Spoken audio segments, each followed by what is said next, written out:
We This is part of a series of Let's Talk About It, and you can see our past recordings on our website for SF Shakes community. Let's Talk About It. It's also posted on our YouTube channel where you can see all the past Let's Talk About It. So again, Antony and Cleopatra is part of our season of Empire. We started with Julius Caesar, which was our school tour. Our Shakespeare on tour. It went to more than schools, y'all. It toured to so many places. It performed 81 performances in the Bay Area and beyond, which is incredible. Um, it's timely. And the director of that, April Ballesteros, and the director for Antony and Cleopatra, Katia Rivera, they decided to continue in real life. The Julius Caesar takes place, give or take, about 13 years before Antony and Cleopatra. So April Ballesteros, the director of Julius Caesar, set Julius Caesar around World War One. And then Katia Rivera is setting Antony and Cleopatra in around 1927. Um, so you'll hear some great tunes. We've got beautiful costumes coming through with fancy extras. If you've heard about that, we had a great time with that. Um, Also, please check out our website for future Let's Talk About It. Maybe in August, maybe September. We're gathering now and creating now and making things happen. And so excited for that. Um, if you are able to, if you're in the Bay Area, come join us. We are free in the park. Free Shakespeare in the Park, Antony and Cleopatra. It starts previews at the end of this month. We're already there. We're in rehearsal. We're in our third week of rehearsal. I can't believe it. We will be starting in Cupertino. It's a gorgeous show. The cast is incredible. And I really hope that you will join us in the park, bring a picnic, bring a friend, bring your dogs. And we have seen cats too. So everybody's welcome. Come on down. Before I continue on about my love for free Shakespeare in the Park, I do want to share Dan and Roland. So excited to have Roland back, and I am passing the batons on to Dan to introduce one of our favorite returning guests, Dr. Roland Greene. Dan. Great. Thanks, Carla. And as always, thanks to our friend Roland Greene for joining us today. We are deeply grateful. Roland is, in addition to being a distinguished professor at Stanford, is also the director of the Humanities Center at Stanford and is deeply involved in the Shakespeare world in ways which I think will become more public hopefully soon. But in any event, we're very grateful, Roland, that you're here. And I want to thank all of our friends and supporters and interested people who have logged in. It is wonderful to see so many familiar names, faces, and logins as we do this show. Roland and I, and indeed all of our guests, and I truly enjoy doing this. We love sharing our joy and our interest in these wonderful works of art. And we love the fact that they are still so deeply relevant, so completely engaging, and so obviously topical, even more than 400 years after they were written. It's a testimony to the importance of art in all of our lives. So we welcome all of you. We are grateful to you for joining us. And as those of you who who've heard me discuss these matters over the last few years will recall that I often like to start with the good Dr. Johnson. And I'm going to do so again here because the Antony and Cleopatra is a great play. It is a great, big, sweeping, enormous tragedy written by a tragedian at the absolute peak of his powers in 1607 or thereabouts. This is someone who has previously written Othello, Lear, Macbeth, Hamlet. So in his approach to Antony and Cleopatra, we are truly seeing the master at the height of his powers and insights. And what Dr. Johnson says about this play, I just think is so wonderful. And I am going to quote it to you here. I can't resist doing so. He says, "The continued hurry of the action, the variety of incidents, and the quick succession of one personage to another call the mind forward in the eye of the listener." So it's that's just an extraordinarily wonderful summary of this great big sweeping play. And it's also a play which embodies a very daring and bold strategic choice, and one that is new and fresh here in the great tragedian's work. And that's the gap in time between the death of one of the protagonists and the death of the other protagonist. A big part of this play takes place after one protagonist has departed the scene, but before the last one has departed the scene.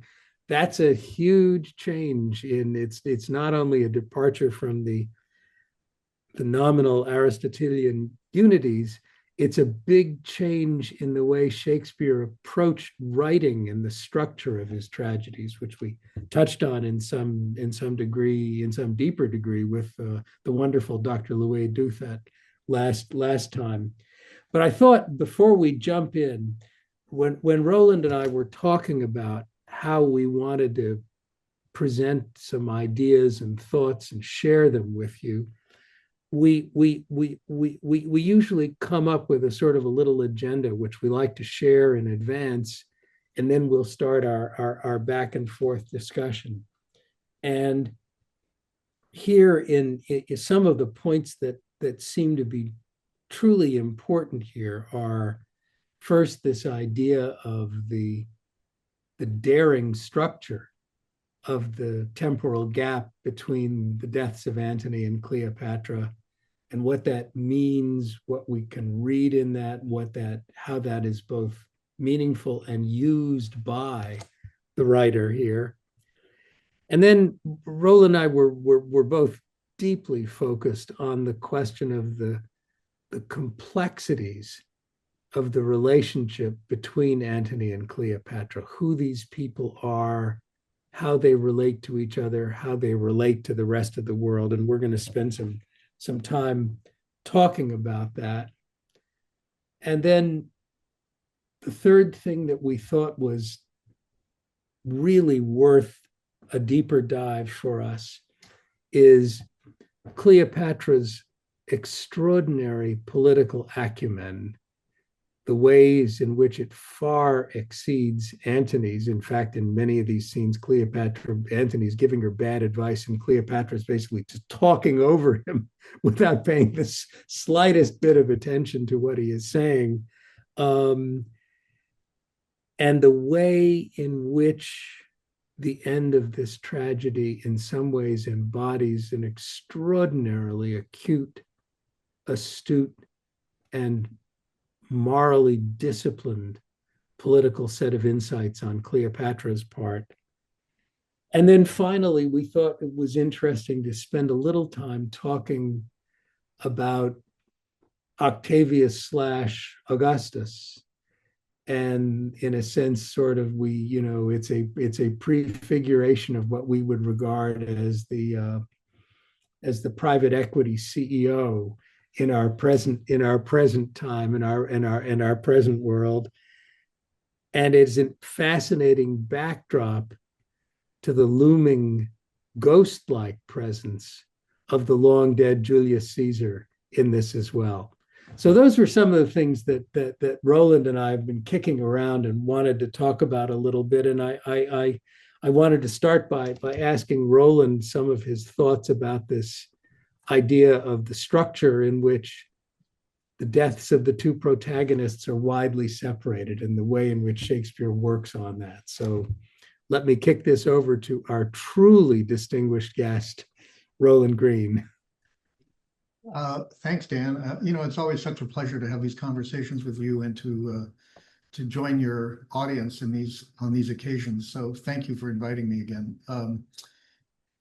I think there's a lot you could say about the structure. And I think there's, besides the temporal gaps that you refer to, there's also the fact that what Shakespeare is trying to do in this play is to transpose a kind of an epic temporality onto a five-act tragedy. And it's not something that he tries to do before this.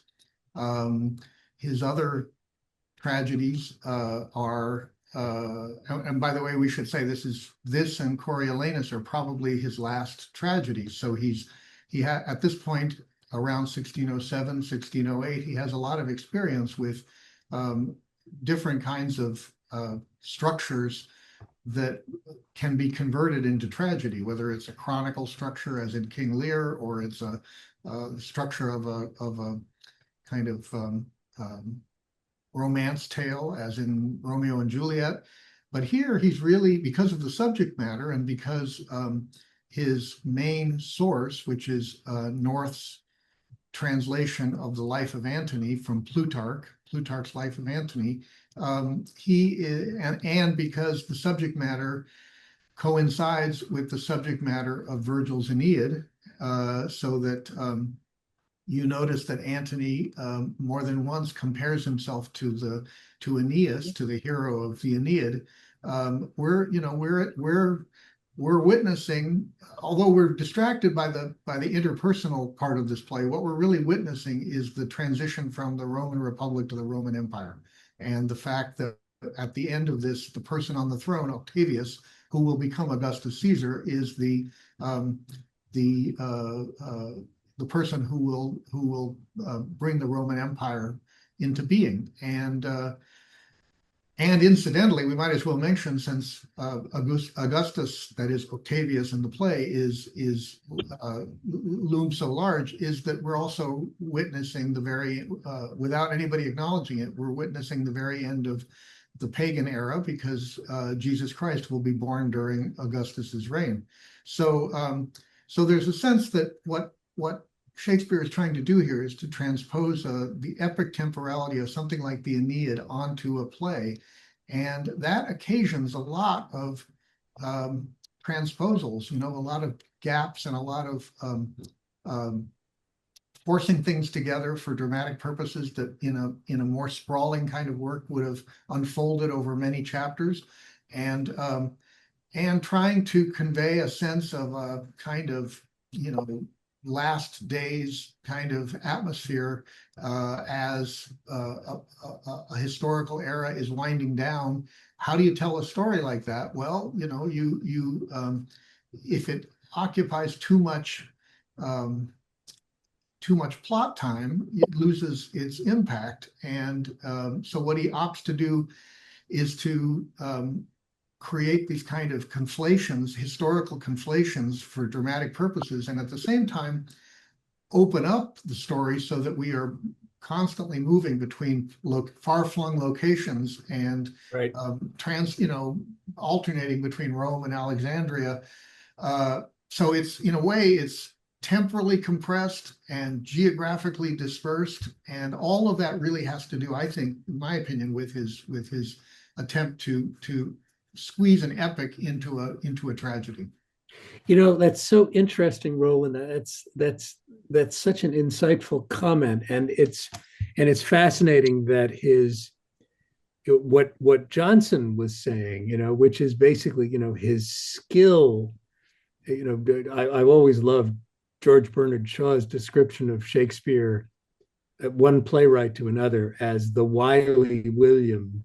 And what Johnson's comment captures is the intensity of the forward motion in this play, while where he's compressing this huge palimpsest into 5 acts, but it is a driving 5 acts. It just keeps going, from Alexandria to Rome to Actium to Syria and back. It's remarkable, and it's remarkable in that sense. And what's interesting is that he is able, the skill with which he is able to knit this together in part through using the relationship between Antony and Cleopatra as a kind of an emotional anchor point as we see it evolve, but also seeing the relationships between Antony and his followers and Cleopatra and her followers as a kind of a backdrop. And it is, you're right, and I believe you're deeply right in the sense that there is this looming sense of the deep transition between the Roman Republic, which Shakespeare has explored before and will explore again in Coriolanus, as dead in essence. That this is the dawn of empire, as Carla correctly observed in the way that she wisely named our entire season. So let's talk a little bit, Roland, if we can, about the relationship between Antony and Cleopatra. These are very interesting characters. Yeah, I mean, first of all, one of the things that you and I talked about before today, a couple of days ago, was the fact that there's something unrepresentable about their time alone. That is to say, we don't really see them without any other people. We see them with their servants, and we see them in various kinds of dramatic, spectacular encounters with a lot of people around. But I think that Shakespeare probably imagines that their private relations are sort of unrepresentable. That it would be impossible for any actors, and especially in his time with Cleopatra being played by a boy, it would be very hard to achieve the kind of the representation of the kind of passionate experience that we would all expect to find between them. And so the play kind of skirts the possibility of showing that. And instead, what we see are these kind of emanations from their private time together, things that get played out more in public that refer back to their great passion, but we see it as verbal encounter, certainly not as really physical encounter, and not as and with a kind of rhetorical emotionality, rather than something more physical or more bodily. It's interesting. They're both. They really are, in a sense, they are utterly self-consciously public figures. Yes. Each of them. And they are, sort of the prototype of celebrity. Right. And the way they speak about their lives, the things they fear, all have to do with this sense of what's their public image, right? Like, what is, how does the world perceive them?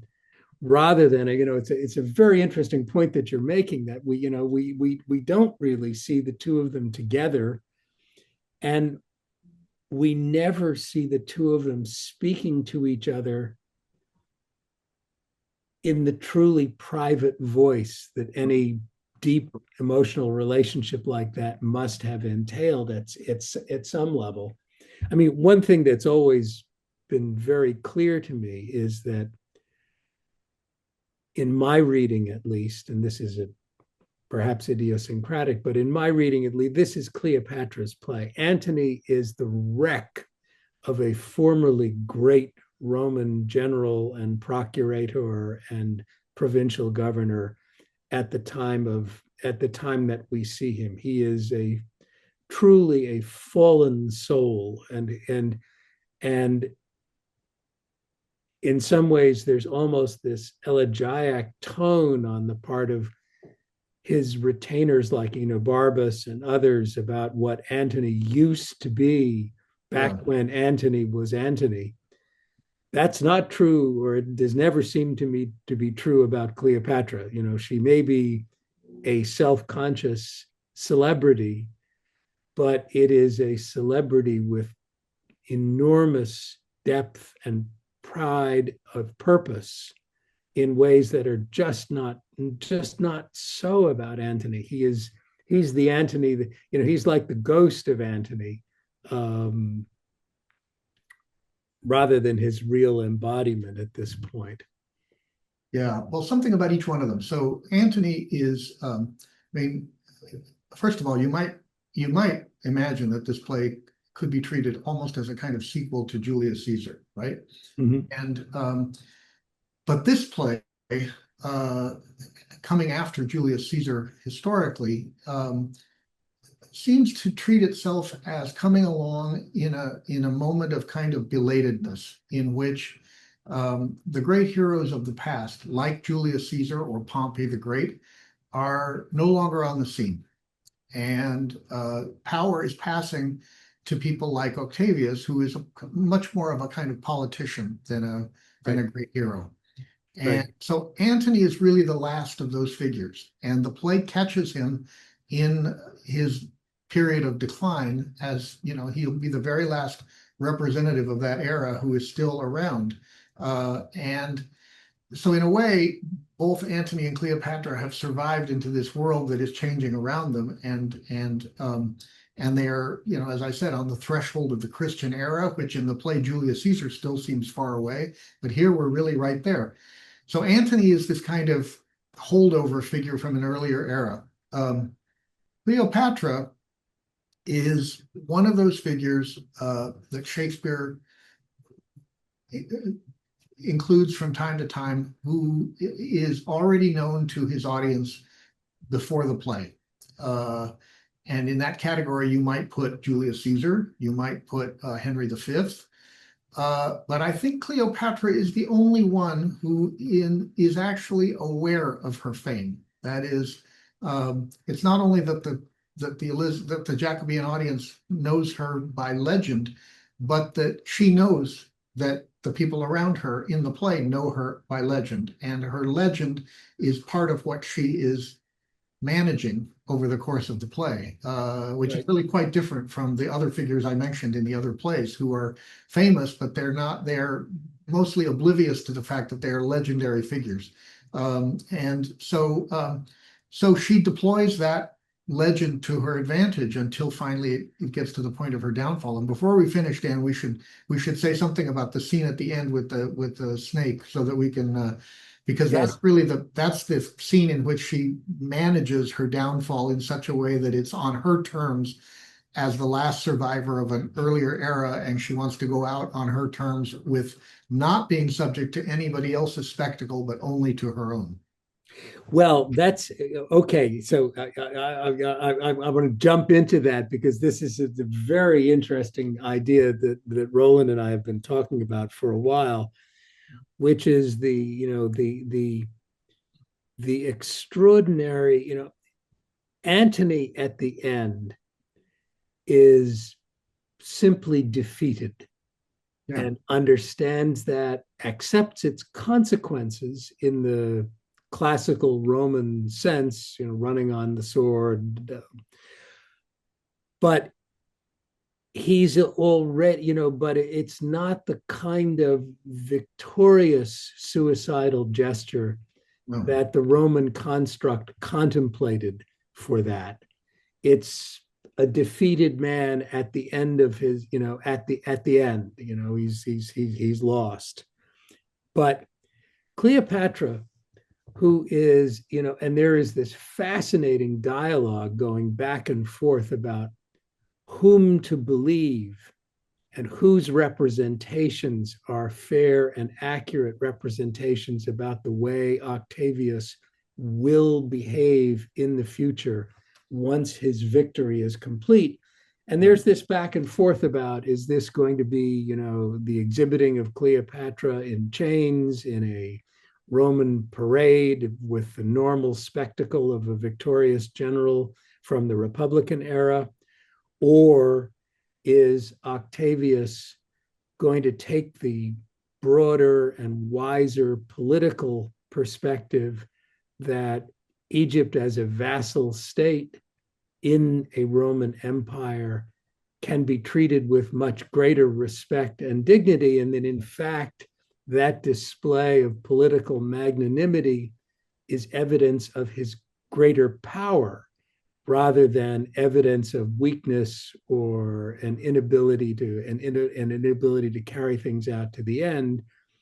And what's fascinating about Cleopatra's choices is totally differentiated from Antony's choices is Cleopatra's extraordinarily shrewd understanding that by killing herself, she is depriving Octavius of either positive political goal in his own evolution to power. And she is depriving Octavius, on the one hand, of the ability to exhibit her in chains as a conquered queen, but she's also depriving Octavius of the ability to say to the rest of Rome, and in particular to the East, that it's not such a bad thing to be conquered by Rome because we are magnanimous, we rule, but we do so with dignity to our subject populations. And Cleopatra understands what Antony, which was far beyond Antony's capacity. Cleopatra understands that by killing herself, she is actually doing the one thing which diminishes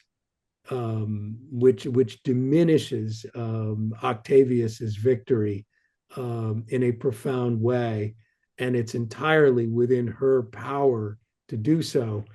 That's such a fascinating duality between Cleopatra's understanding and Antony's understanding.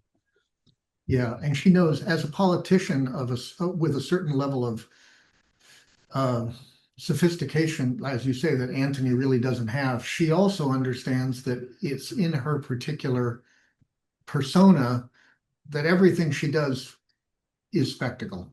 That if she's put on display as a conquered queen, it will be a spectacle for the purposes of a certain, as you say, a certain way that the Roman Empire wants to portray itself. If she's treated magnanimously, it's a different kind of spectacle. And I think what finally motivates her is the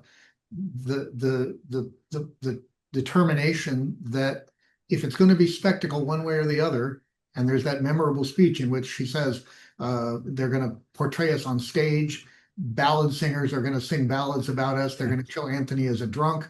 And then that incredible thing where she says, I shall see some squeaking Cleopatra buoy my greatness in the posture of a whore. In other words, which is actually what we're seeing in Shakespeare's own play, right? Which is boy pretending to be Cleopatra. So, the audience must be fully aware that she's describing exactly what they are now seeing. But in her terms, in her own timeline, she says, not on my watch is that going to happen. And so since any outcome that affects her will involve spectacle because of who she is, she's determined that she will be in control of whatever spectacle there is. And she is going to go out in her own spectacular fashion, witnessed by no one except us. Within the play, really, it happens in private. By the time Octavius gets there, she's already dead. So we are the only ones who get to see her last spectacular act of self-management. Of course, it's also interesting to speculate and to think about this because the play was written in 1607. It's well past the transition, well past Elizabeth's death and James I and VI's accession to the throne. But most of Shakespeare's working life and his intellectual life, his connection to Elizabethan politics, clearly revolved around Elizabeth's completely self-conscious presentation of herself as this powerful, regnant monarch, regardless of the fact that her sex, her unmarried state, all militated against the conventional understandings of monarchical power.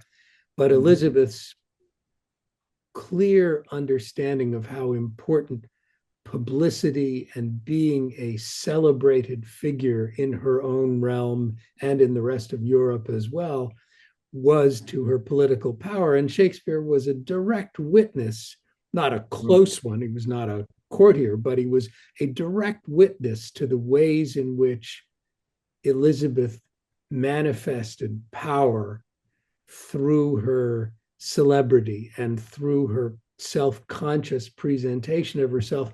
I've always seen echoes of that in Cleopatra's deep understanding of exactly the same idea that as a queen. And of course, these are such complicated things in Plutarch as well, because Cleopatra had previously been Julius Caesar's lover, had children by Julius Caesar.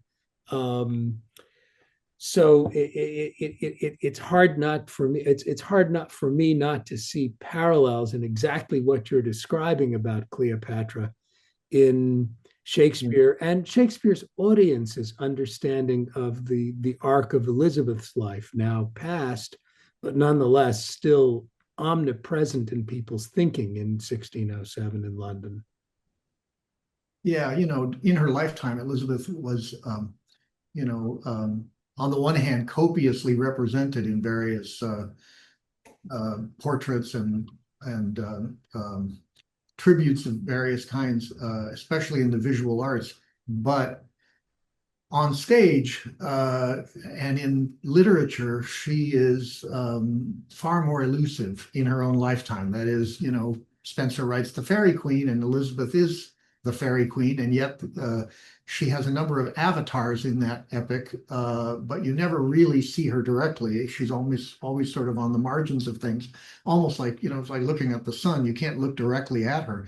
But in his Elizabethan career, of course, he's very much attuned to the way she wants to be represented, which is not so much in her, and dramatically speaking, not so much in her own person as in the kind of story about the history of England she wants to have told, the story that leads to her as the end point. So that's why Shakespeare spends so much time writing the history plays that set up the Tudor dynasty. As soon as she's gone, he no longer has to write those plays anymore. King James has no interest in those Tudor stories anymore. Yes. So now he can turn his subject matter to Scotland and to to empire and to things that interest James a lot more. And now, really for the first time in Shakespeare's telling, you get exactly what you're pointing to, a kind of Elizabeth figure represented in drama that probably was unrepresentable during her lifetime. Yes, and it is so interesting that even the discussion of the succession, although obviously discussions did take place, was nominally a capital offense. Yes. In the later years of her reign. So there is this. I've always seen this interesting, suggestive correspondence, let's put it, between the way in which Cleopatra manages statecraft in this. And Antony can barely manage what used to be his military strengths. Cleopatra is always on top of this, and there are these wonderful scenes where Antony's giving a really bad advice, and Cleopatra basically just talks right over him. Okay, thanks. We got this. We got this, Mark.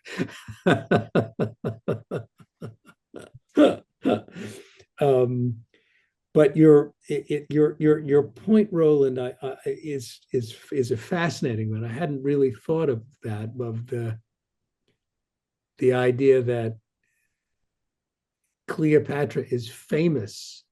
Even in Elizabethan England, she's famous. She's, where the audience is watching a person who is famous to them speak in this voice, and knows she's famous. Yes, right? yes. Henry V doesn't know he's famous in the moment of the play. His fame comes later, right? Yes. She's like a modern day diva, or somebody whose part of her persona is the kind of self-reflexive nature of fame, right? So Yes. to deploy that for her purposes renders her a much more modern kind of figure than those other famous people that Shakespeare occasionally brings into the plays before her. It's so I'm very interested, Roland, in your characterization of Octavius as a politician, in a sense that we see him as the end of a long, brutal war is ending, which began in a civil war and the breaking up of the triumvirate and Lepidus's incarceration and Augustus emerging. But in this very quiet, self-contained, rather eerily cool sense, in this play. We understand Augustus as much by the shadow he casts as it is by the words that he speaks or the way in which he actually acts.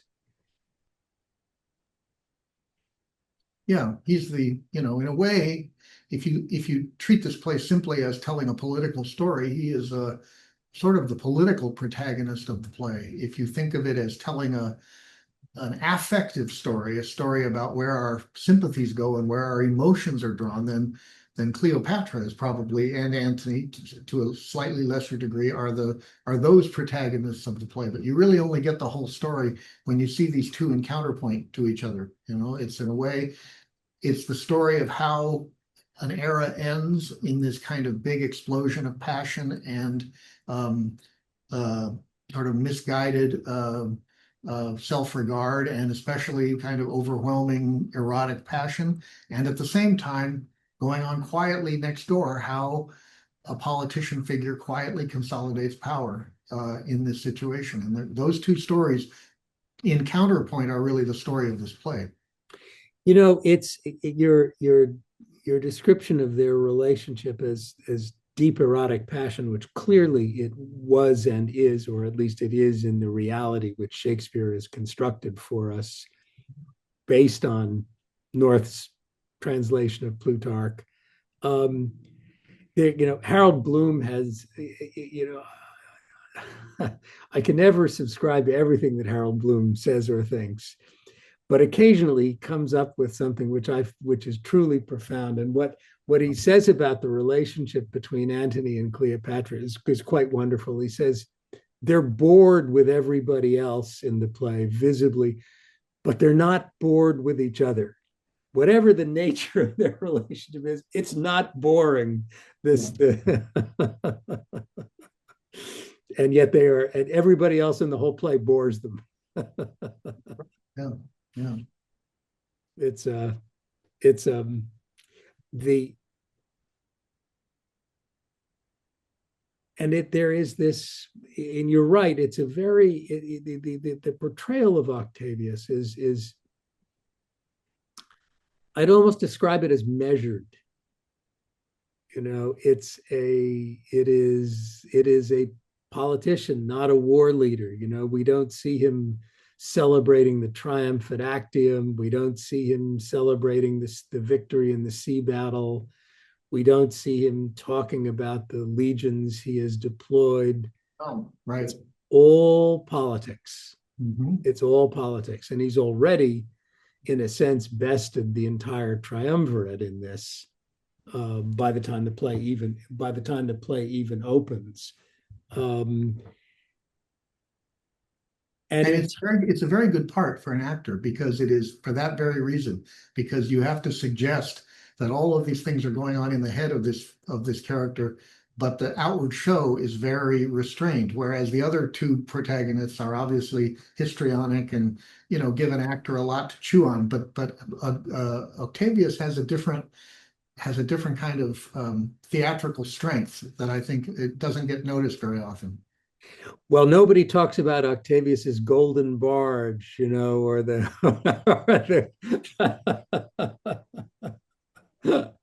or the gilt sails as the sun sets over the Nile. It's a very different role. It's a politician's role, and a Yeah. very self-contained one. We never actually know what Octavius is thinking. And it is so interesting and illustrative that although I have always seen Cleopatra's decisions as, in some respects, a political victory over Augustus, we have absolutely no idea which of those two paths Octavius would have traversed had Cleopatra not killed herself. That's We have, absolutely right. Yes, I was just thinking about that the other day because her suicide is prompted by this kind of character Dolabella who comes in and tells her that Octavius is going to take you and your son and march you away. I think she says through Syria, and um, and Dolabella is one of these characters that Shakespeare invents just to say one thing, so that somebody has to say this right. to produce the outcome of her suicide. But she is the one who then embroiders this into the whole idea that she's going to be put on display, and she's going to be a spectacle, and she'll be parodied and so forth. And you're right, we don't really know what Octavius would have done with her. It's her final assumption, the one that occasions the suicide, is based on one set of assumptions, but we don't. There's the play leaves it absolutely unresolved what would have happened otherwise. Yeah. I mean, I'm here to interrupt gents yeah, for just a moment. Sorry. We have about 14 minutes left. Um, I don't see any further questions in the chat, but y'all, if you have questions, please put them in the chat and I will uplift them. Um, this is just a gentle time check that we have 14 minutes left. And it seems like you all have covered quite a lot of the questions that folks have already put in there. One thing I do want to mention is that for our show, it is 90 minutes long. It is, and there are 6 actors total on stage. So I know there was a question earlier about how do you cut that down to a manageable size. Our director, Katya Rivera, it's about reading the entire play, figuring out where the characters are. So we have 4 out of the 6 folks are playing multiple characters, and some characters have been absorbed into others. And Dolabella doesn't, as you were mentioning, does not show up until the very end. And so Katya was like, I think we need to axe Dolabella. So it's Charmian. It's Charmian who delivers that, who is yes. a confidant of a confidant of Cleopatra, and where it does give more weight to why Cleopatra Yes. would make the decision that she does. I see Kirk, you put in, how much does cutting Shakespeare hurt the art, the poetry? How much does cutting add to accessibility for today's audiences? Well, time. Like, yes, if you want to sit through a 5-hour Hamlet, you're welcome to do it. I'm not sure how often those, no matter what, plays are always adapted and cut for time. Some things are not helpful. Something that we have used here with SF Shakes is that if our actors have to do physical gymnastics and gesticulations with their entire bodies to try to convey the meaning of a word, maybe that's not the word we need at that point in time. Yes, maybe. Carla, Yes, you know maybe. what? I see Kirk. People sit through 4-hour Taylor Swift concerts, right? Sure. But yeah, But I Carla, think let me that's just part of the jump in here, experience. because having spent a number of years working at Shakespeare's Globe in London, and also being quite familiar in those years in particular with what the RSC was doing up in Stratford and also in their London excursions. it is a much disputed discussion about the extent to which the scripts of the plays which have come down to us in the folios are actually canonical representations of the way these plays were actually performed. And there is a huge ocean of discussion about that. And it seems that there's a genuinely clearly emerged consensus, which is that performances drew from these scripts, but did not embody them in a word for word basis for exactly the same reasons that we tend to cut these scripts as well.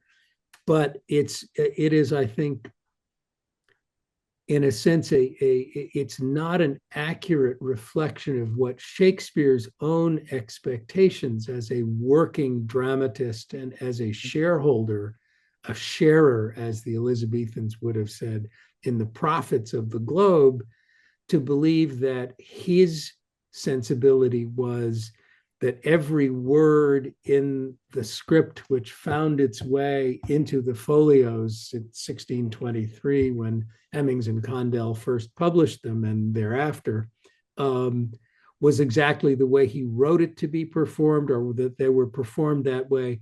That clearly was not the case. And so this is a long historical tradition of, in a sense, taking scripts which are longer than a typical Globe production would have run in the 16th century anyway, and mining them. And that's what the Globe does these days. I can't remember, maybe A Comedy of Errors, which is the shortest of the plays, is sometimes presented in haec verba from the folio representation of that play, but almost nothing else. And certainly that's also true at RSC as well. And it is true in almost every modern performance too. I think in some respects there's a deep art to what Katya, and with her collaboration of Carla and others, have done here in selecting from this script to find things that are deep, moving, illustrative, and great poetry. We're always going to wind up leaving out something that somebody loves, because the poetry is so great that everybody has lines that they adore and want to hear over and over again. But I don't think, as a matter of either historical practice or as a matter of fidelity to the core of the plays, that the kind of excerpting that we and every other modern presentation really does is cutting out anything deep and essential. I mean, it can be poorly done or well done, but the act of revision is that's the theater. It was the Elizabethan theater. It's our theater. It'll be the theater 100 years from now, I suspect. Roland, what are your thoughts about this? I think you're right, Dan. And I think once we start to think of a text that has come down to us, such as, you use the example of Hamlet, the second quarto of Hamlet or the first folio version of Hamlet, as soon as you start to think of them not as a script to be represented in every line, but rather as a kind of inventory of possibilities from which any particular staging can be drawn, there's something liberating about that, because then you really acknowledge the artistic work of the director and the actors in choosing among possibilities in order to craft what Kirk says in the comment, a point of view. Arguably, if you act a Shakespeare play and do it exactly as in the text that came down to us, sometimes it lacks the kind of point of view that you want a modern production to have. And so I agree completely. I think that there is such a thing as fidelity to the text and to the original play, but there's also such a thing as being overly literal about what these plays are, how they're supposed to be represented. I mean, one of the fascinating things about Shakespeare, which is always one of the things that is both remarkable, admirable, and interesting in equal measure, is that Shakespeare invented both his art and a business model. He was a working dramatist, a working partner in the economic enterprise of the globe. And the idea that decisions were made in order to get a production up and running is something that would not have surprised him. In fact, he would have been utterly surprised by the idea that a script required word for word in haec verba fidelity in any particular production. That was certainly not the way the Globe lived its life. And, and we see this interaction when you look at historical events, which we do know and understand, like the departure of Will Kemp as the clown to go off on his European jig tour, and the advent of Robert Armin, the sort of model of the Feste in Twelfth Night and the Fool in Lear, and a totally different kind of comic character in Shakespeare. It's art imitating life, not the other way around. I put another question. Just any other questions, folks? We're getting towards the end of our time here. I want to thank you both for what a great conversation. I hope everybody who joined us here learned a lot, had a good time, and I really appreciate you all giving your time to be here to have a wonderful conversation. If there are no more questions, I leave you with a couple of things. If you're available, if you're able, please come on down and join us at Free Shakespeare in the Park. Again, we start in Cupertino. We make our way to Redwood City, and we have 2 locations in San Francisco. We have McLaren Park, and we also have Sue Bierman Park, which is right across from the ferry building. Thank you, Neil, and please consider a donation if you like what we do and want to continue to support our work. We appreciate it. No donation is too small or too large. We are free, but it's always helpful to pay the actors. They like that. Carla, let me just jump in Thanks. for a moment, because I want to make sure that we all give a huge internet round of applause to Roland Greene, who is once again a wonderful, deeply insightful and thoughtful guest for us. Roland, we are most grateful for your help. Thank you so much. Thank you for joining us. Thank you. And we'll see you all soon. All right, take care, everybody. Bye-bye.